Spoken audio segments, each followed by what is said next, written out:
Live from the Cactus Creek at Ibri, he is the king of prime time, Ghana's undisputed entertainment laureate, and still the youngest old man in Ghana. Put your hands together, show some love for the indefatigable KSM. The KSM Show. Thank you so much. I'm very, very excited to die because this show, I have been wanting to do this show for a long time. Now I'm going to introduce my guest. Two ways I'm going to introduce this guest. Okay? If I say, ladies and gentlemen, put your hands together for Dr. Kotei. Okay, so let's do it again. Ladies and gentlemen, put your hands together for this veterinary doctor known as Dr. Hanna Bisiw-Kotei. Shut up, love, man. Hey. Welcome to the show, Hanna. You're looking sparkling. Oh, wow. Show some love, man. Okay, folks. Hanna Bisiw-Kotei in the house, and we're going to take a short commercial break. When we come back today with Hanna, we're just going to shoot the breeze. We'll talk about Everton. So stick around. We're taking a commercial break. When we come back, Dr. Hanna Bisiw in the house. We'll be right back.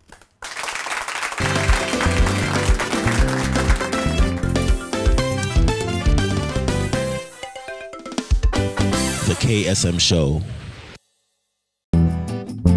Is it the luxurious rooms?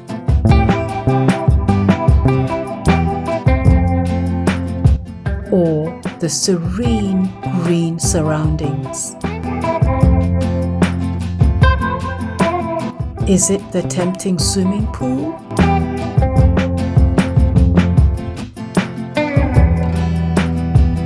Or the classy conference room? Or the cute gift shop?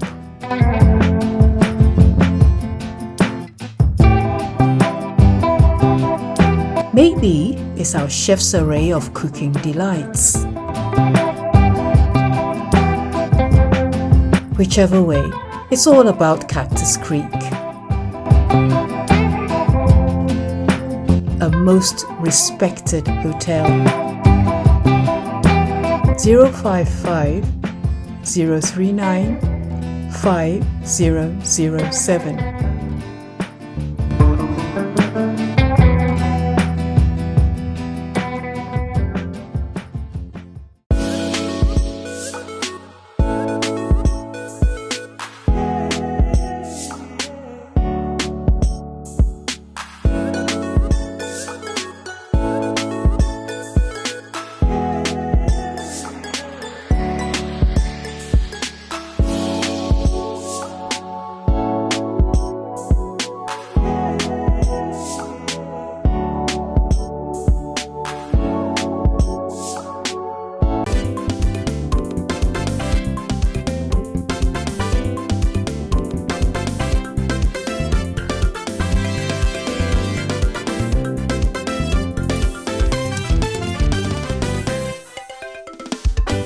The KSM Show. Yes, you're back. Hanna Bisiw. That's the name we all know. Wow, Hanna Bisiw. All of a sudden, it's a little longer. It's Hanna Bisiw-Kotei. And I did some little research to find out that Kotei is the name of a lieutenant commander. Whoa. Lieutenant Commander of the U.S. Navy. Lieutenant? Commander. Okay. USN. That's the U.S. Navy. Oh, U.S. Navy. Oh, okay. He's been serving for 24 years. Serving for 24 years. Wow. That's why I want to start, you know. He know two. And I know two. Who did and what? You know two me. Through a common friend. Through a common friend? Yeah. But he's based in the U.S., so Completely. Completely based in the U.S. Yeah. I guess then the whole intro happened in the U.S. Somehow, somewhere. Somehow. Oh, boys are small. You went there to vacation and then what happened? No, that we have a common friend. So Oh, you we have a got to common know friend? Yes, yes. And he was engineering everything. No, we just met. Okay. And? The rest is in the church. The rest is in the church. The rest is in the church? Mm-hmm. Okay. I was at the church. You were there, and thank you Yes. so much. Yes, And, yes. We are grateful. And right after that, I called her and said, hey, Hannah, what to honk? The guy's a honk. Oh. Show him some love, man. Danda, wherever you are, you're a honk. And whenever he comes to Ghana, I want to invite him here, you know. Yeah, because I think maybe I get man to man, he'll give me more information. He's an awesome person. I mean, he's... very. No, he's a fantastic guy. Mm-hmm. I've been telling some of my ladies that sometimes you not think that when you have bad experience, you not think there's anything good in marriage, you know. But God bless his soul. That's what I'm saying. God bless the womb that brought him to the world, and. So your first experience was not that exciting, or not at all. Not at all. I mean, it wasn't exciting. That's why we went. What I can tell every woman out there is that I think that when you're not happy in any toxic, I'm not talking about my ex-husband. My ex-husband, well, it didn't go well. That's it. But when I talk about toxic, I've experienced some toxic relationship before, and I tell my women that when it's toxic, it's better to be alone than to be in a toxic relationship. And to me, it's a blessing to have met my husband, and I'm a very, very happy woman. I have absolute peace of mind. It's AP, absolute peace. Not just peace, oh, absolute. So if you want to put it, APM, absolute peace of mind. Okay. Oh, absolute peace of mind, APM. That's what you have now. And for me, the good thing here, and that's going to, not all women cry, going to everyone. If the relationship you are in is toxic, please get out. Because toxic there doesn't get any better, you know. And sometimes you may think that if you get out, there's nowhere else to go, but that's not true. Obviously. Obviously, I and again, it's not about my ex-husband. We have gone our separate ways for quite some time, a good time. Only that it was very quiet, and so that's fine. And you know, when I got married, he called me the next day, the Sunday, and said, "I'm happy for you. You deserve to be happy." Oh, wow. And I think that for everybody else who congratulated me, the most important message came from my ex-husband. Yes. And usually... you deserve to be happy. Yes. And usually you see women like me, and I can refer you to, I run to you, Whitney Houston's song. And I run to you. You know, listen to the words. When she died, and I think sometime I went and listened to the words, I said, she was actually crying out for help. You see, when they say there's a strong woman out there, women like us, we cry under the rain so nobody sees our tears.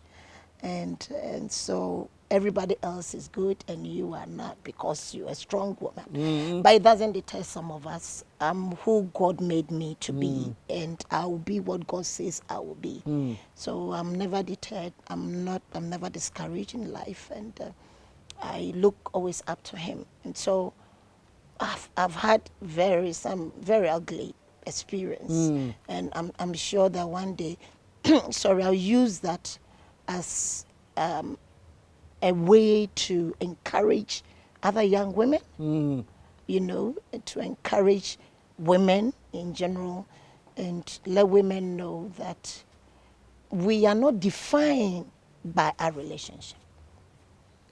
We are not defined by the relationship. No, you are not defined by marriage. You are not defined by being in a relationship with a partner. Sometimes you are with this guy, and you know what they deceive us with? Oh, Mewaro, I'll marry you, then we are there.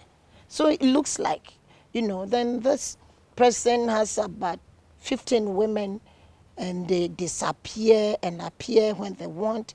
And the worst part of it is when they think they have money. But let's check this out. Women can also have money. And no amount of money will give you happiness.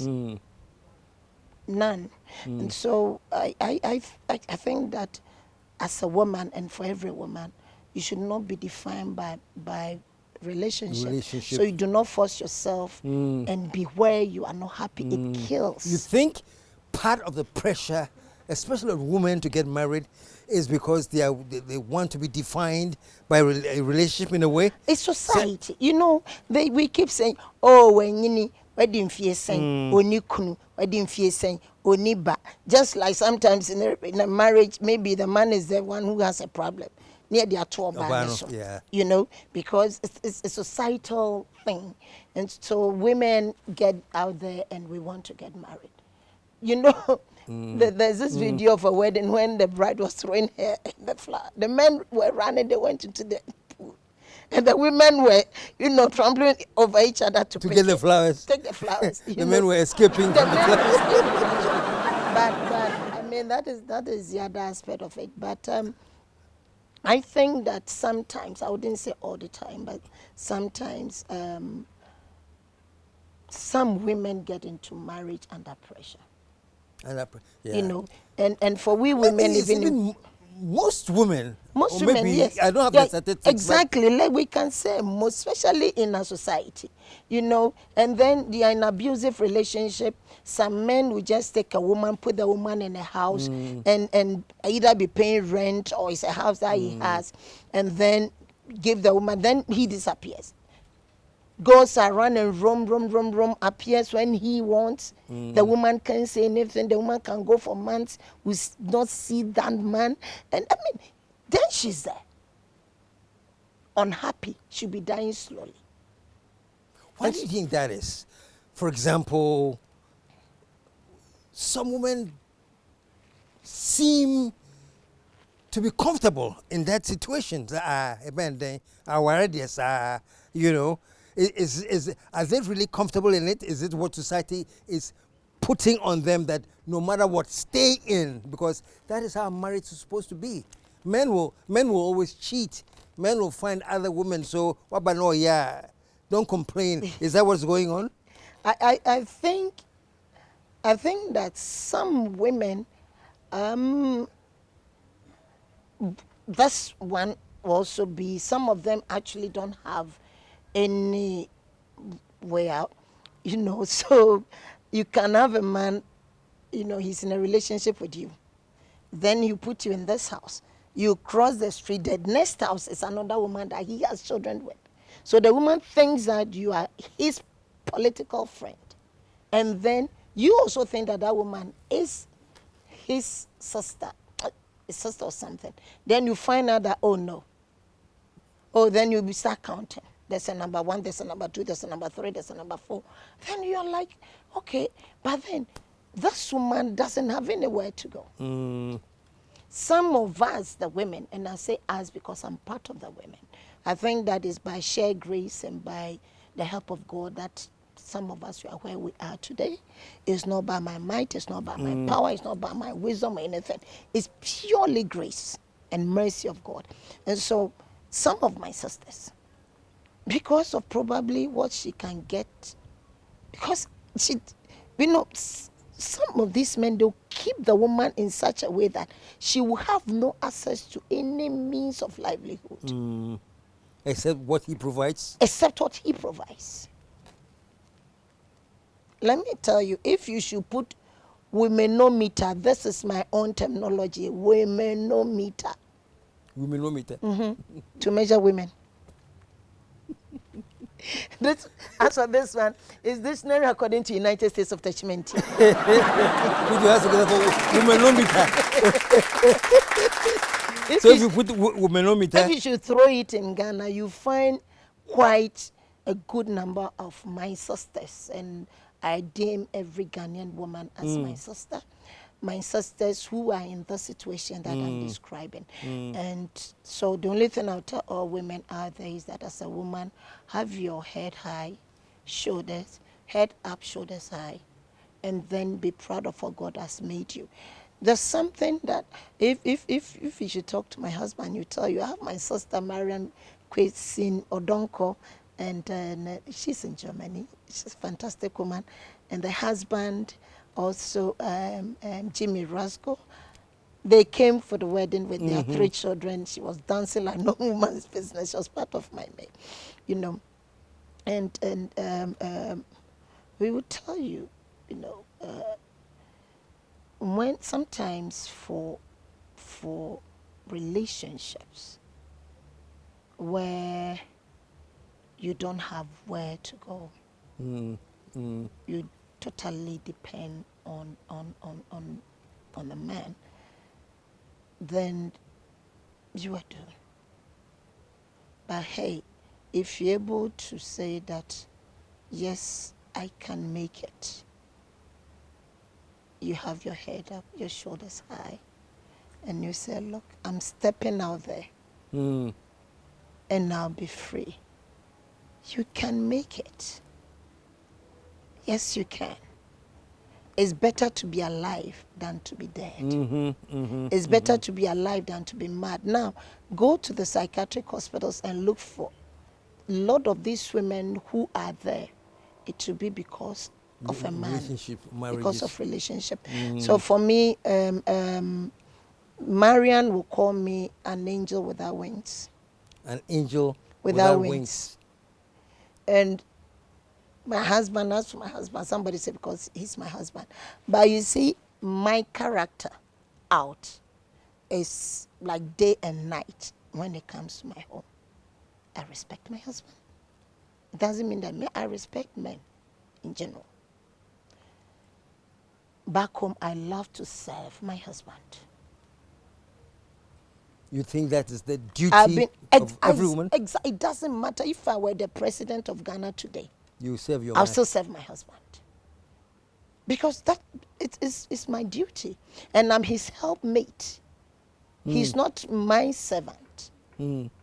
So I'm there to help him. It means that, yes, he's supposed to care for me, but when I can, I have to help him so that he's not stressed. You know, I was once upon a time in a relationship with a Nodna. And anytime I was talking to him, I'll bow. You have to bow. I'll bow because I know his culture.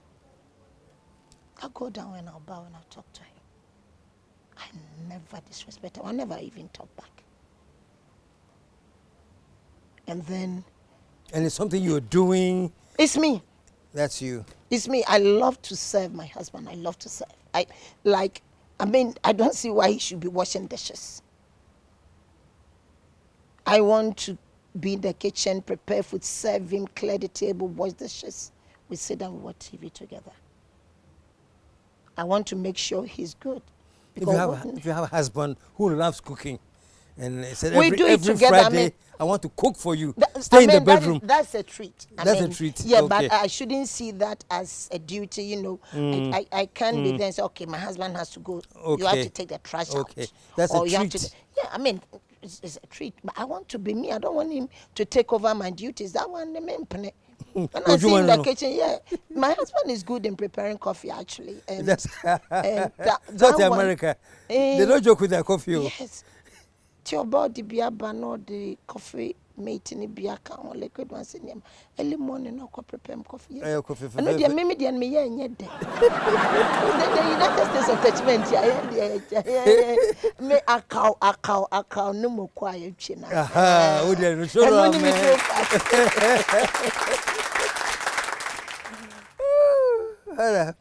So interesting, so interesting. We are about to take a commercial break.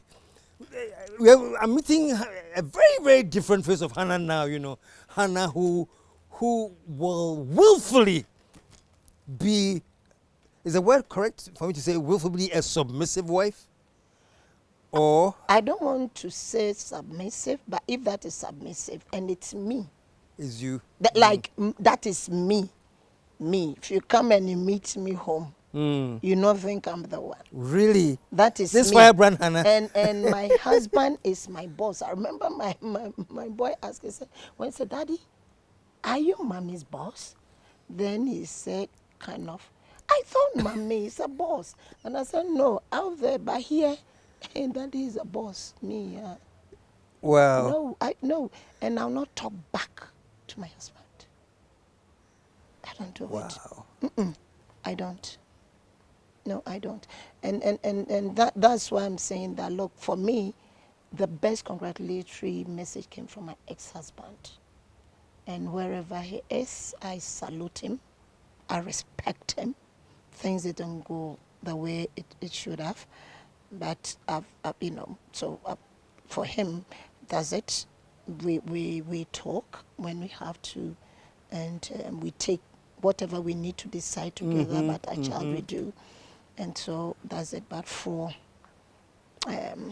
probably when we come back, we dive in, because sometimes I feel I should use my life as an example to encourage the up and coming ones to be better than us. Yeah, I think that mistakes that some of us made or bad experiences that we had, if you have the opportunity to mentor somebody, encourage the person not to do the same mistakes or make the same mistakes. Put your hands together, man.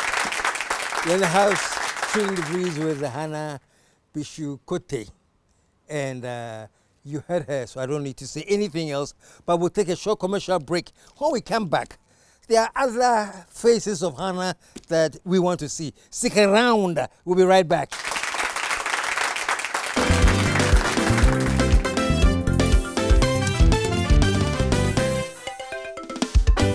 The KSM Show. Is it the luxurious rooms?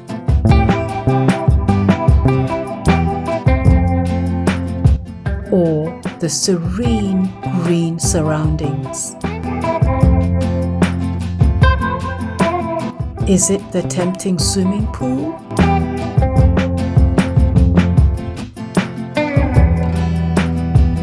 Or the classy conference room? Or the cute gift shop?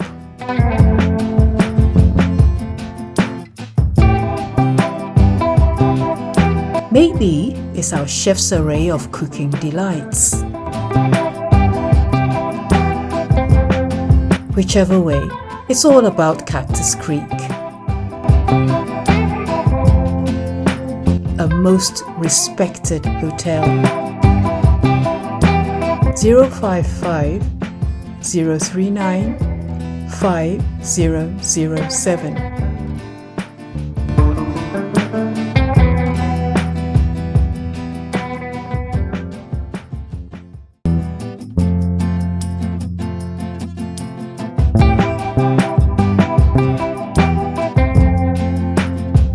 Hi, my name is Angela Metal, a massage therapist at Cactus Creek. My job is simply to pamper you with the 3 R's, to relax you, to revitalize you, and to rejuvenate you. Come and let me pamper you. 055 039 5007.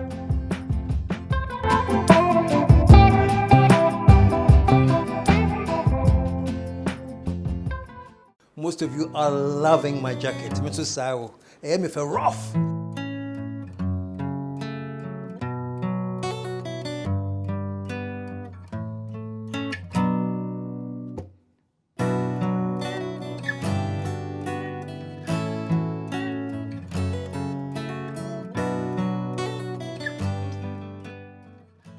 The jacket is provided by Asepa Essentials. So if you want some, this is the number to call. 0247 661983. So call Asepa and get yourself a pretty decent jacket.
KSM Show.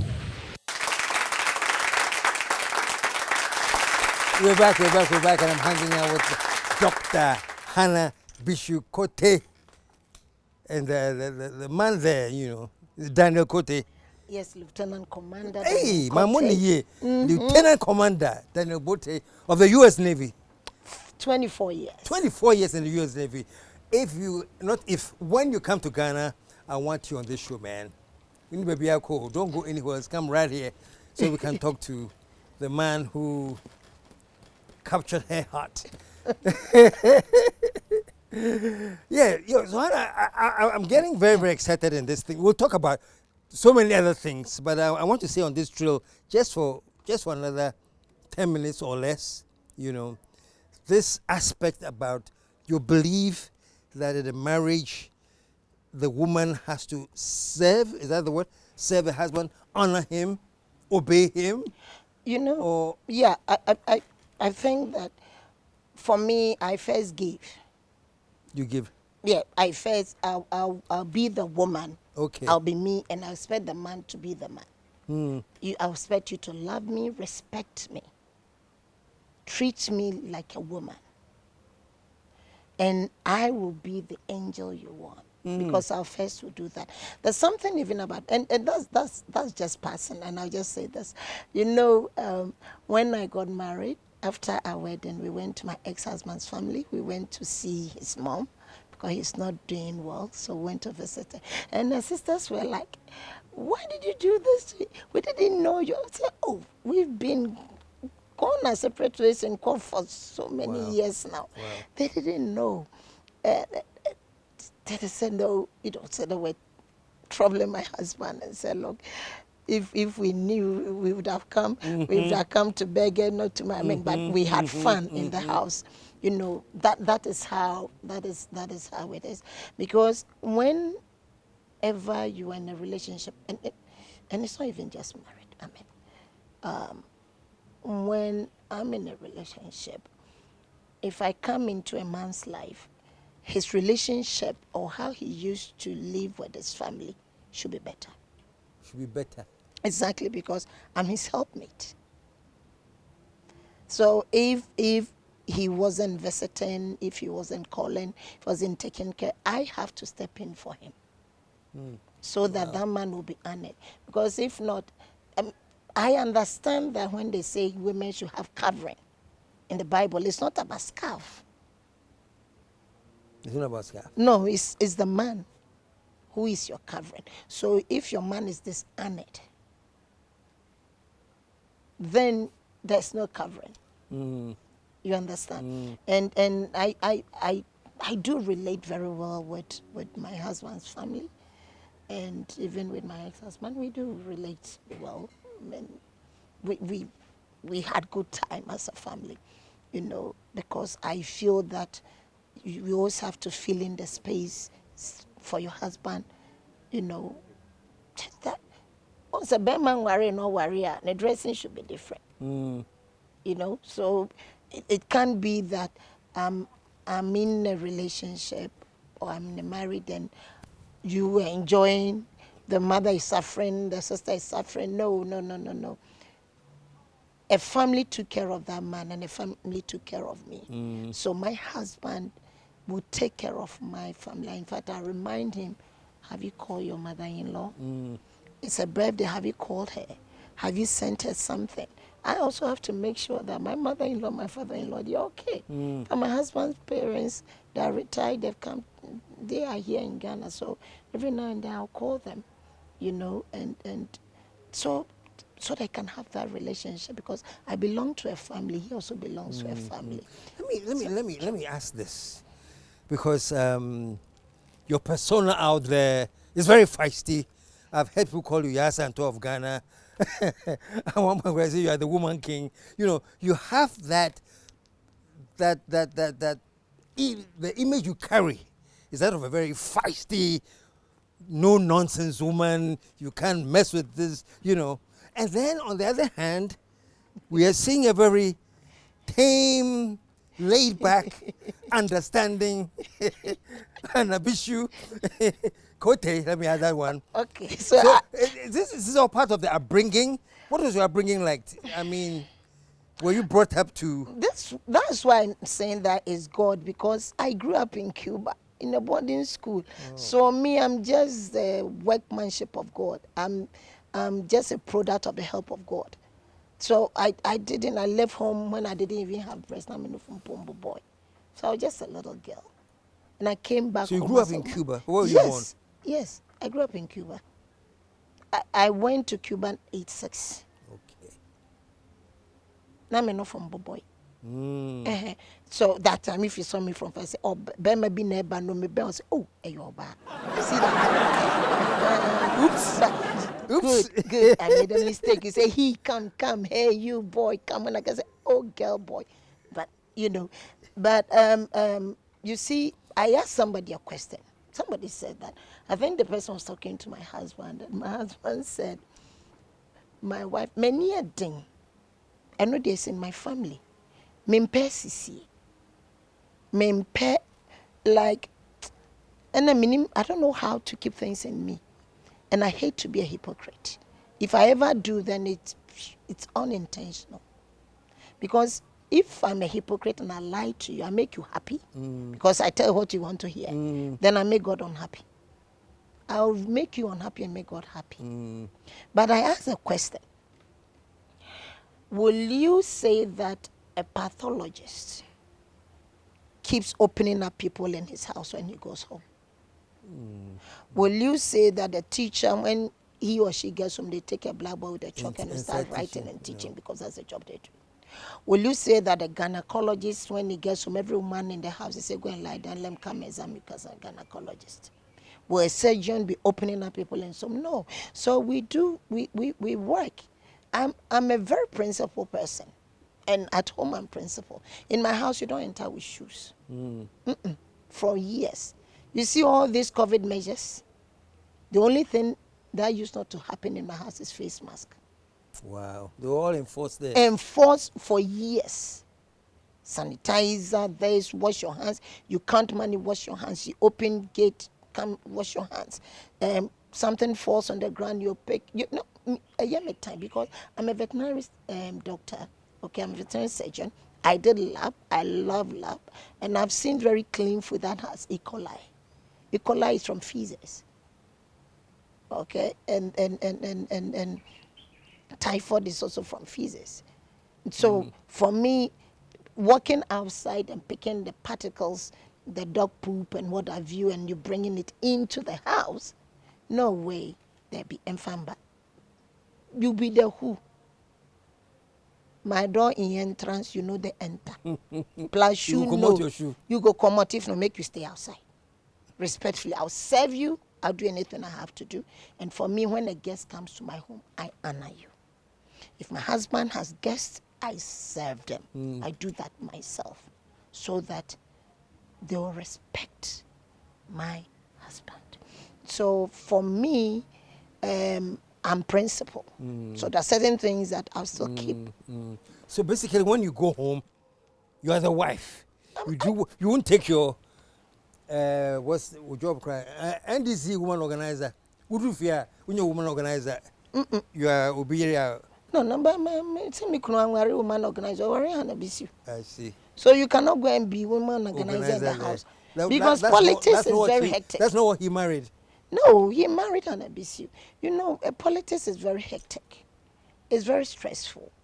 And anytime you are being chased outside, you run home. So if you run home and home is also chasing, where do you go? Where do you go? And to be very sincere with you, this marriage has done me well.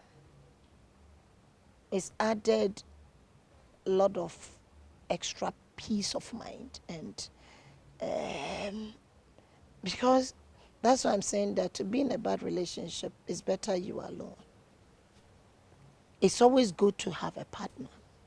It's always good to be married. I'm not against marriage at all. I pray that women get good husbands. Look, it's about 75% of your troubles gone. 75. Yes, if you see one woman, me, I've been a women organizer for since 2018. No. So I've been telling them sometimes you see some of my women know they will do voice note, they will insult. Kata, kaka. When they pass it to me, I say, don't worry, you put the voice note aside. You listen. Why is she insulting me? Oh, because she said you should have gone here. I said, oh, that's what plenty insult. Don't worry, I'll do that one. Then I'll throw the insult away. Sometimes I'll come and if I have to tell you, I'll say what I have to say to you, then I'm done. But you see, that woman who is blaring out there, you don't know what she's been through. I'm saying, look, you see that we are in a reproductive age, so we are having some cramps, whether we are pregnant, so hormonal changes, premenopausal, so it's up and down. Menopause, go to my house and go and see my mother. After that, come and thank me. So you can get all the levels. Okay, then on top of it, we may have some troublesome men out there. A man who might have said to the wife, he will go on back. You not see him for about 4 days. Obe testing a unresponded. Obe friend a unfa. Uko be saying, do you love me? No, do what man that you leave home and they'll bring another woman to come and sleep on the same bed that they sleep with you and leave stuff for you to come and clean after that. A man who will appear 3 a.m. and ask you, then you have to sit down. So women go through stuff. And when they come out, because they can't voice out at home, they'll come out and they do. So me, if you carry it on me now, me too, I be woman now, me I go carry. After all, when we finish, you go back home. Me too, I go my home. But I want to make sure that my house is peaceful. So that when I go, I can lie on the floor. Me perform that, papa. Me perform na me TV. Free mind. So when a woman, I pray that women, get good marriage. And I heard when I got married, a lot of people were talking. Blah, blah, blah, blah, blah. What do they say? I don't know. So many funny things. I heard my husband is 25 years. I said, so he's a genius. The man joined the Navy when he was 1 year old. Look here, we are going to the Guinness Book of Records. But one thing I said, oh God, whoever speaks against my marriage, let that person not get the marriage that I have. They should not get it? No. Or they should get it and understand why you are lucky? No. No, they shouldn't get it. It shouldn't, because you are talking against a good thing. So they don't have it. I'm wishing the one that I ran away from, I'm wishing it 21 times for you. What I'm trying to say is that I normally don't think about people's relationship. I don't care who you marry, how many times you've married, or who you marry. It's never part of my own. And I just like when I was pregnant, it became an issue. Who is Hanna Bisiw's son? So maybe that's how God created me. What will happen to somebody, nobody will talk. Maybe my own will talk. So me, I'm used to it. But I just don't want other women to be discouraged. I remember when I was pregnant, I was in Parliament. I'll not mention her name. 2 of my colleagues came to me and said, how did you do it? We also want to have babies, but we are afraid. Really? People will talk. Then I say, hey, that's just politics. You have the right to be a mother. So they were asking you, how did you do it? I mean, how like did you, the courage. The courage to be pregnant? Yes, I didn't even think about it, because I don't see why I cannot be a mother because I'm a politician. When I'm men in Parliament, by the time we finish 4 years, they have about 4 children. 1 child a year, because they are not those who carry the babies. I say, when you finish all this, politics is very lonely. Extremely lonely. A lonely life. I don't have friends. I don't hang out. I don't visit. People don't visit me. You see me outside because I'm going to work. I'm not because who is that friend? Nobody can tell me, say, Hanna Bisiw, madam. No. When I meet people, we are fine. We are okay. But that is me. So is that also a personal thing, like a principle thing that I'm penning for? I want to be by myself.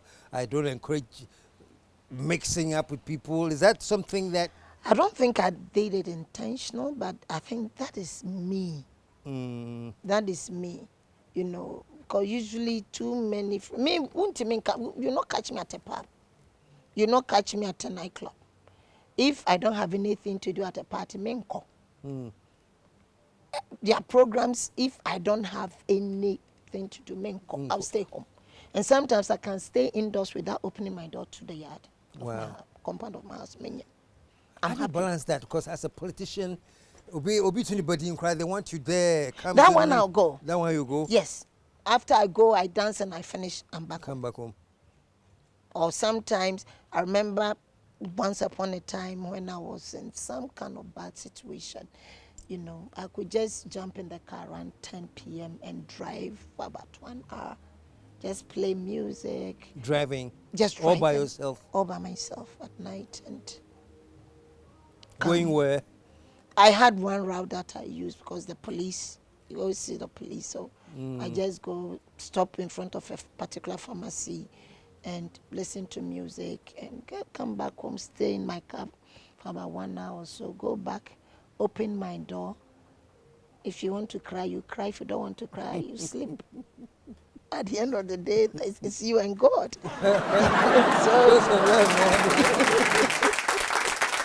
Hey, Hanna Bisiw. I mean, I'm sitting here talking to you. It's like I didn't do any research on you because I'm expecting the public facade Hanna that we know. Very, very feisty. I mean, that's my work. I love my political party because I love Ghana. And what I love, I defend. How did you get into politics? You said veterinary medicine in Cuba. So you're a vet.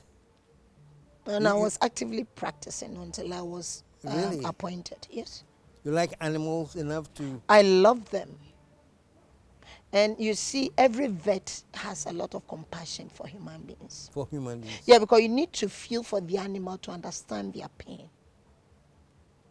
Every vet. You know, I could have done any other course.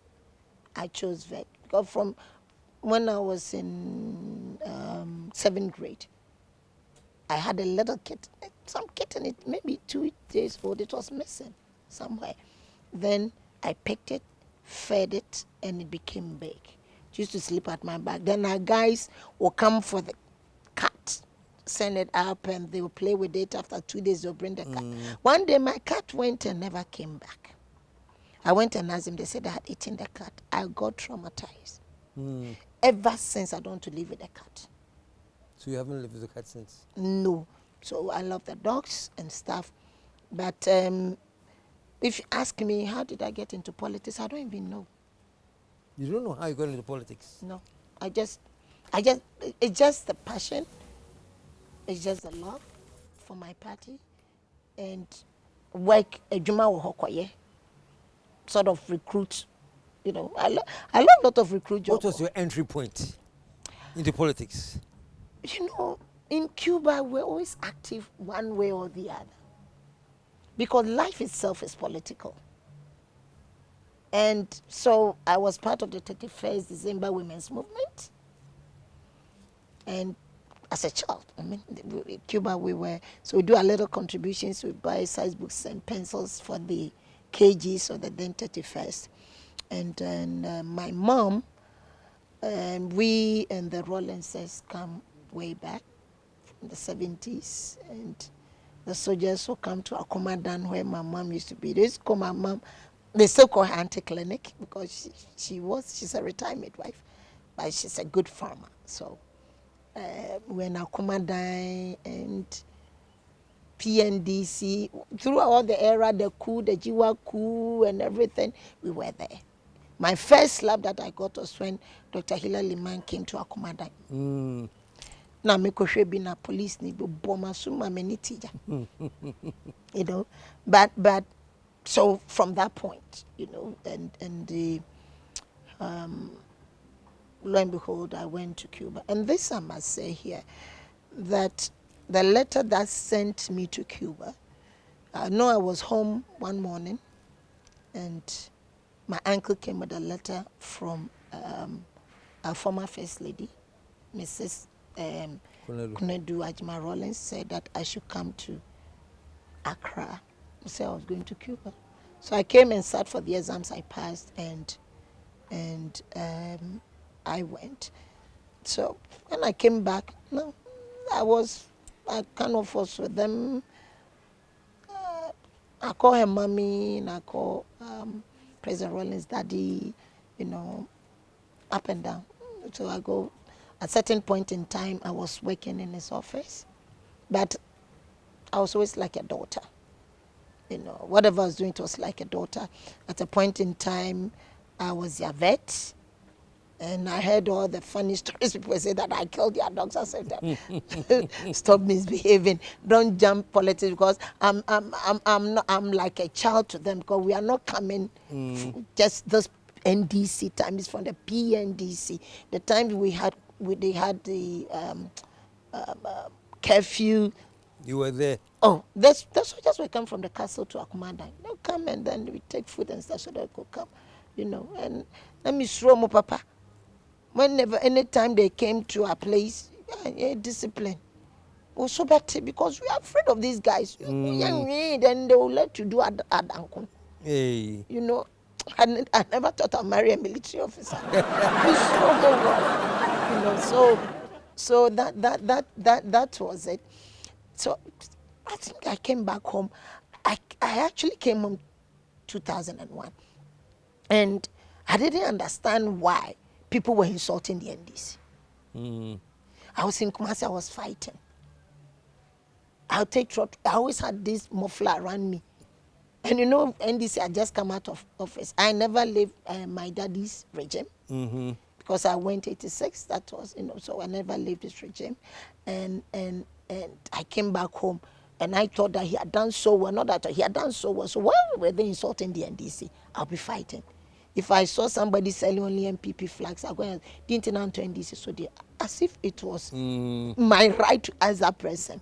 So I eventually found myself in Tema, and I remember looking for the NDC office. Anytime I went there, it was closed. So I spoke with President Rollins and I said, Daddy, I want to go, but I don't see them. So he kind of made the connection and I went, this time I went, introduced myself and said, look, I'm available for any recruit job. I don't win the position. If you need me, this is my number, blah, blah, blah. But obviously, I understood them then and understand them now because the person who called and said that, look, my daughter needs to get in touch is President Rollins. So anybody will think that if they allow me, they call, maybe I come and take over their post. But I mean, they're not usually recruit job. I felt very bad that my party was in opposition and people were insulting the NDCs. And I felt bad that the NDC had done so well. President Rollins saved Ghana, regardless. And I'll say it here again, that nobody can take something away from Mrs. Kunedu Ajima Rollins. She's one woman who empowered women in this nation, like it or leave it. And she's an excellent organizer, like it or leave it. Truth will always be the truth. You don't like the person, I'm not saying this for me, but I'm saying it for any other person who say, why will you say? And so I used to get megaphone. Then I go to Tema Committee 1. Since nobody will give me a job. Anytime I was going to do my shopping, I had some Guru boys, these boys who were begging. I made friends. So we go and do the shopping. Some will take care of my goods. And then I'll divide the market into 4 sections and I'll face here. I had my Manson bag is still there. I had cataloged everything President Rollins had done. And catalog the things that were going wrong under President Kofo's regime. Oh, where they would try to throw you tomatoes, those who insult you. So by the time we were going for elections, I knew exactly where to go, where not to go when it comes. Then sometimes I'll park my car. Then I'll take the Kofo bus. I'll wait for the guy who sells medicine to sell. Meanwhile, they've written no sale of medicine, no preaching. The preacher will not come. But the medicine man, oh, me try we are not sorry. Yo, I'm trying me and me friend me Dr. Hanna Louisa Bisiw-Kotei NDC then somebody will insult, then I insult you. But I ain't politician, they say, how soon your pharmacy? Somebody just really selling the medicine. Me too, I'm selling my political party. So why will you tell me that high in your political pharmacy? So there was one particular man, me my yes, you know. And then another time, me yes, I know you are no man. Also, some about we are big for. I have, you see, they see me on Casemisa. Because I mean, men, you know, catch him say about junior high to batch him like. Kaka men fin some so de na me lenge kakra. When he finished, no, na me say, oh yes, I've accepted me before.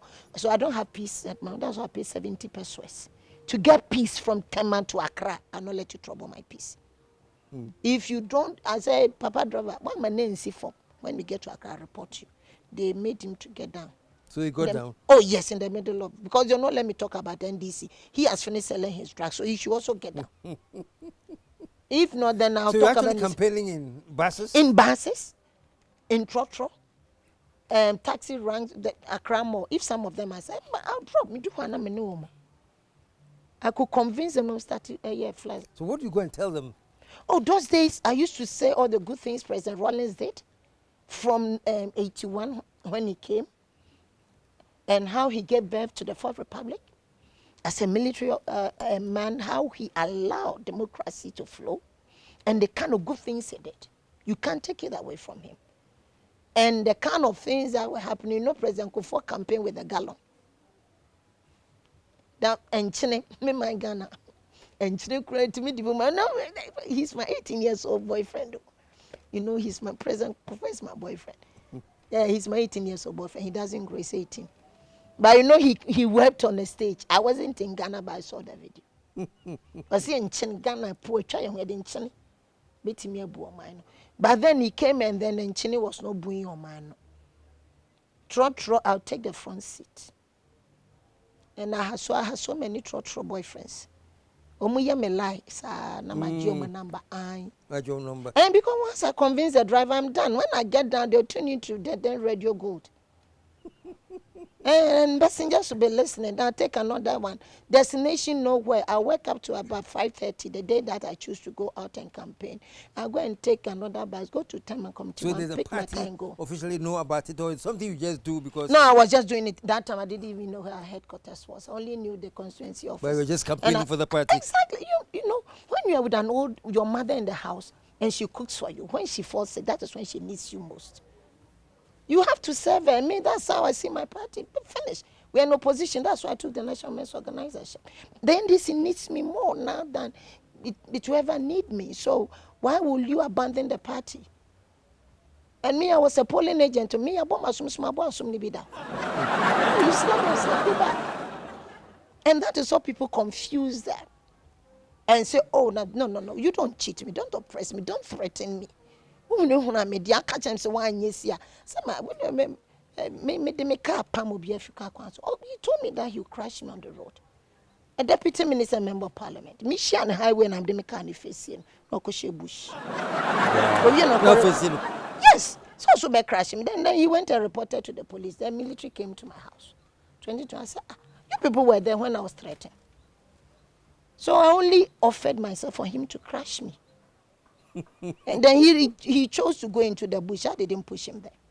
He drove. He chose to go. He chose to go into the bush. And when he was promising that, you don't threaten me. My house, my family, you don't threaten us. If you threaten me, say, I did one yes, I may say ya, may. Because I would dare you to fulfill your promise. I don't like promise and fear. On that note, let us pause, not pause for the cause, let us say a big thank you to Hanna Bisiw and also ask her to just stay for another 30 minutes so that we can finish this conversation. So until we come back right here on this channel, please, all I can say for now is I am out of here.